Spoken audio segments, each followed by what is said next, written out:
Shalom Israel. Before I start, I want to give all praises to Yahweh, Hashem Yahushai, Harakah Kadash, double honors to the elders and apostles in Israel, who read and teach all, the Akims and Iwas and Bioways and those pushing videos in truth and sincerity, to the brothers and sisters in the truth. So, okay. Come across this article here, which I want to read and go through quickly. It says, New York lawyers recommend mandatory COVID-19 vaccinations. This is what they want at the end of the day, for everybody to take up their vaccines.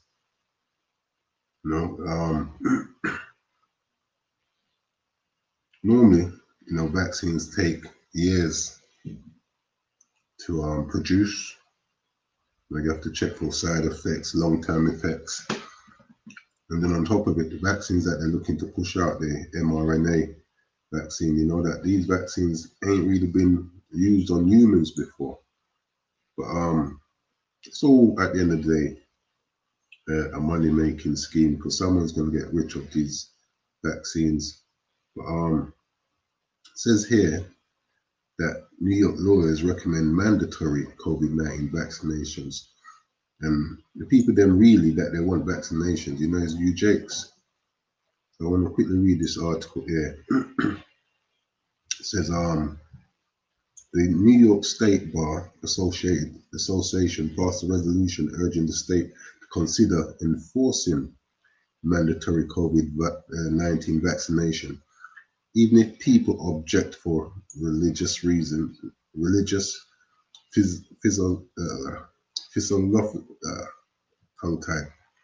philosophical or personal reasons. Yeah, so it doesn't really matter what your objections might be. They just want you to get this vaccine anyway. It says Mary Beth Morrissey, chair of the New York Bar Association's Health Law Section Task Force on COVID-19, said in a statement on November the 7th, 2020, the authority of the state to respond to a public health crisis is well established in constitutional law. And also when they pass things like state of emergencies and all of this, like I've said before, they can use that to remove your rights, even in things like a pandemic. Let me see if I can quickly find that. Situations like this is the state.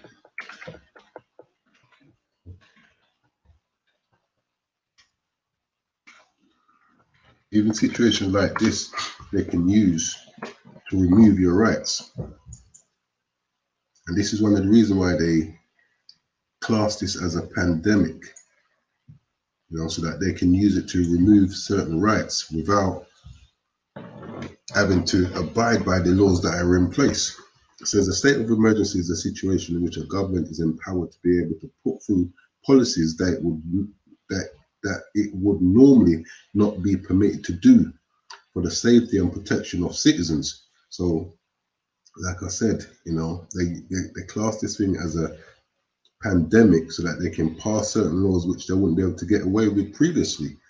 Like I've shown previously on another video, where if you go on the UK gov.com website, it tells you clearly that COVID is not a high consequence infectious disease, and the mortality rate overall is low. And they classified it as that back from March the 19th, and it was in March around that time that we had a national lockdown over here in the UK. So it's telling you that a government can declare such a state during a natural disaster, civil unrest, armed conflict, medical pandemic, or epidemic. Yes, so this is what this COVID situation is meant to be. It's meant to be a pandemic. That's why they keep using that word, even though, like I said, the UK government on their website classes it as a non-high consequence infectious disease with low mortality rate overall. So it says Mary Beth Morrissey, chair of the New York Bar Association Health Law Section Task Force, on COVID-19 said in a statement on November 7th, the authority of the state to respond to a public health crisis is well established in constitutional law.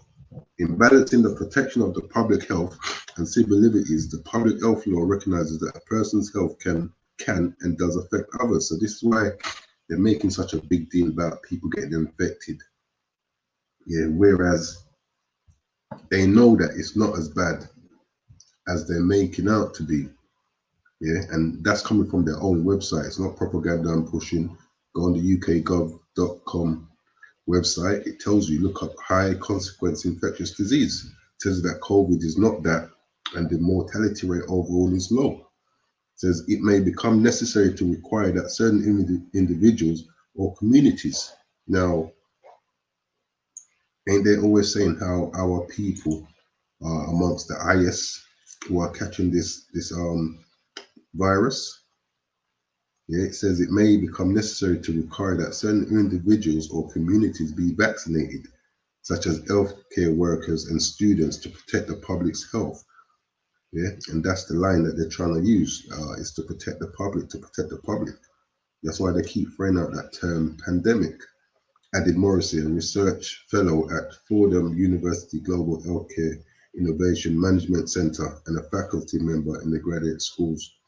Specifically, the New York State Bar Association recommends to protect the public's health, it will be useful to provide guidance consistent with existing law or state Emergency Health Powers Act as a proposal in Resolution 1 to assist state officials and state and local public health authorities should it be necessary for the state to consider the possibility of enacting a vaccine mandate. It says a vaccine must not only be safe and efficacious, it must be publicly perceived as safe and efficacious. So instead of saying it should be safe, full stop, it must be publicly perceived. And the public must perceive it as being safe.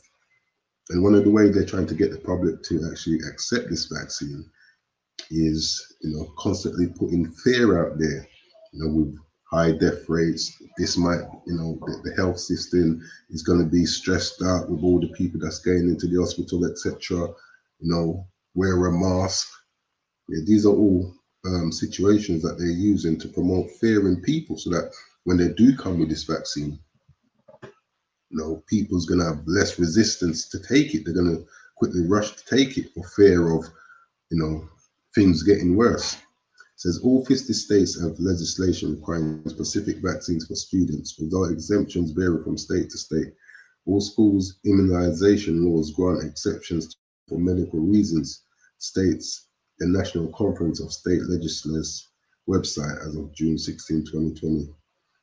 It says, moreover, there are 45 states in Washington, D.C. that grant religious exemption for people who have religious objections to immunizations. But if I read it up here, they don't want people to be able to have that objection.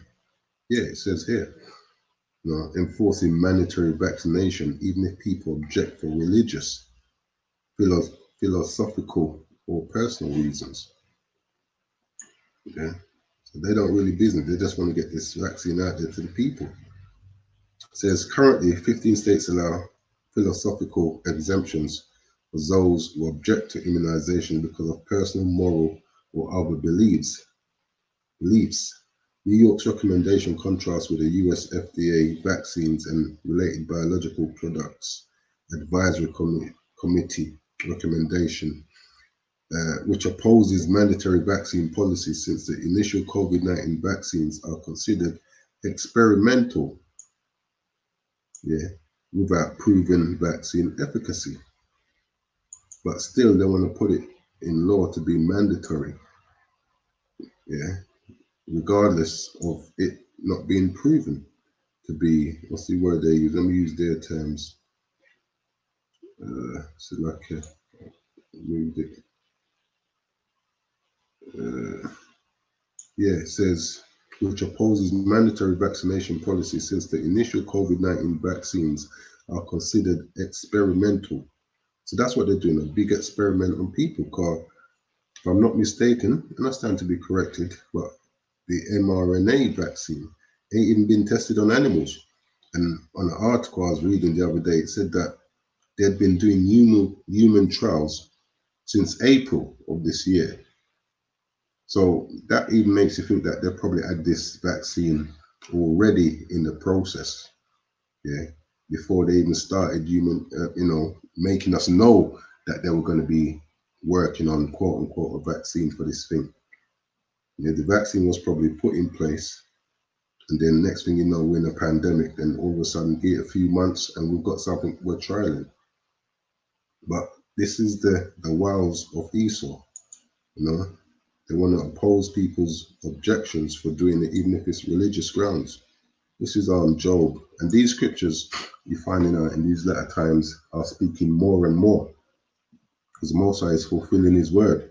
It says Job 21 and 13, they spend their days in wealth and in a moment go down to the grave. Because the Lord has put them in a position of wealth.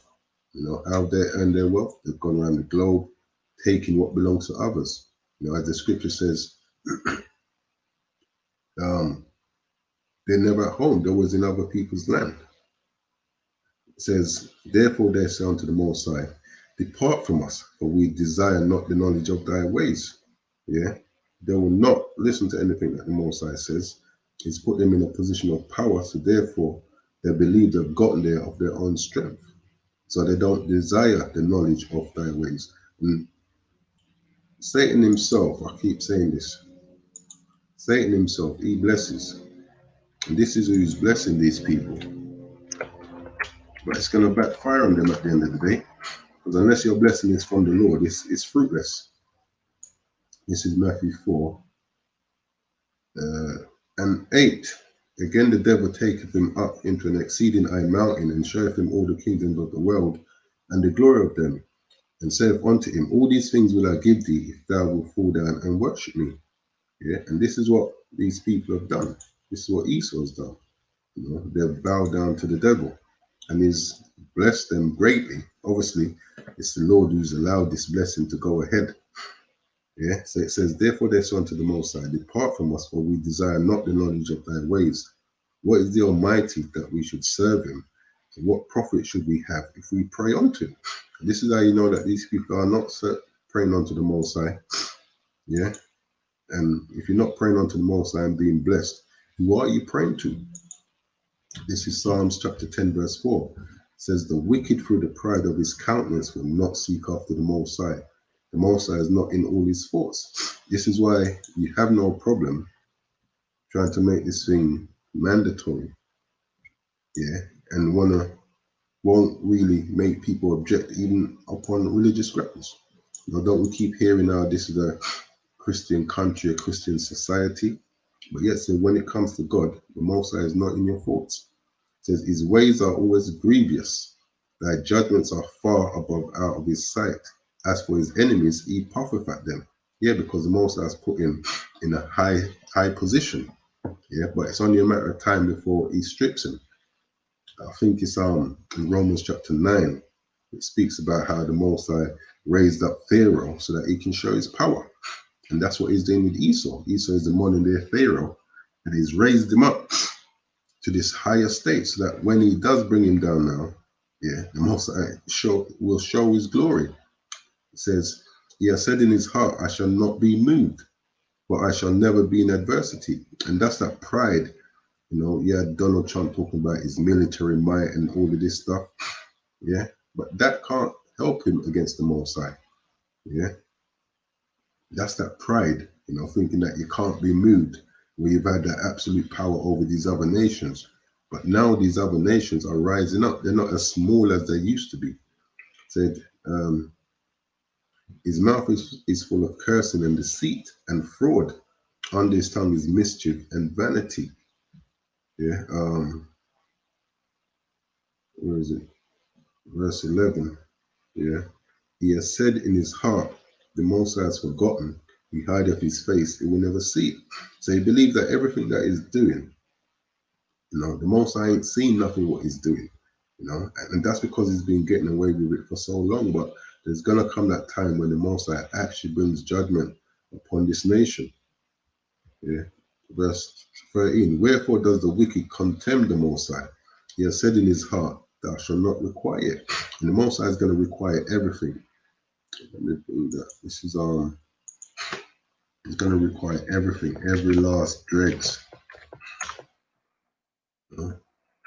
That's a foolish position for Esau to take, but he takes that position because he's been getting away with everything that he's been doing for so long without any form of judgment. So that pride just gets bigger and bigger. And that's going to be his downfall. This is Jeremiah 49:12. For thus saith the Lord, behold, they whose judgment was not to drink of the cup have assuredly drunken. Yeah, we weren't meant to drink of this cup, but we have surely drunken of this cup. As it says in Daniel, no other nations, roughly paraphrasing, have been through what we've been through. And art thou he that shall altogether go and punish? Thou shalt not go and punish, but thou shalt surely drink of it.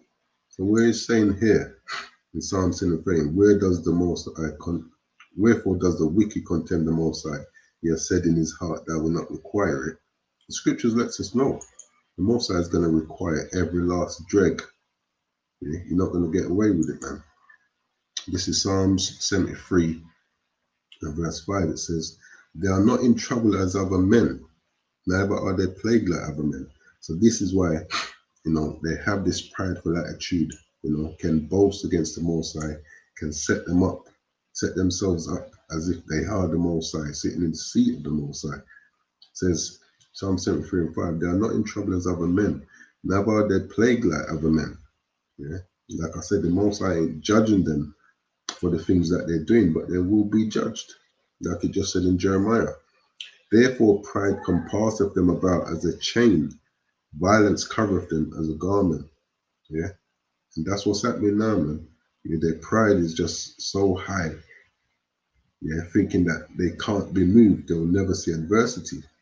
But yeah, this is what Esau wants to put in store. He wants to put in mandatory vaccine for people. This is it over in the New Yorks at the moment. And there was one article, let me see if I can get it quickly. Basically touching on the same thing.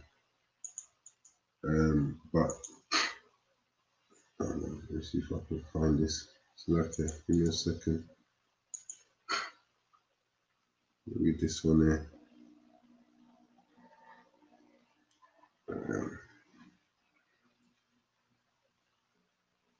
So okay. Oops. It says in this one here, let's say there's talking about the same thing where to make it mandatory, even if people want to object for religious, philosophical, or personal reasons. Where's that bit I saw? Slovakia.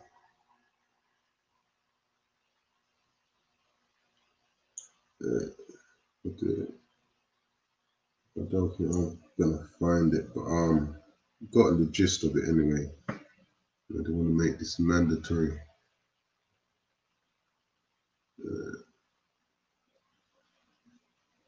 Can't find it. Yeah, but that's it really. So yeah, at this time, we're meant to be praying for more faith. Because this is what we're going to need in this time to get us through. Esau's putting his plans in place so that he can get that chip going out. That's the long-term goal. Get everybody chipped. And like I said, this thing's classed as a pandemic because under a pandemic, you can put in certain laws that you wouldn't be able to use under normal situations. You wouldn't be able to do that under normal situations. This is it. Yeah, it says the resolution does contain conditions limiting its scope.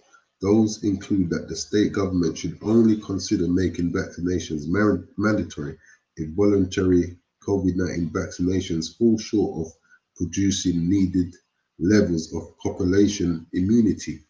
So really what they're basically saying, if enough people don't take it up, then they want to make it mandatory. And they're trying to use the fact that, on the health grounds.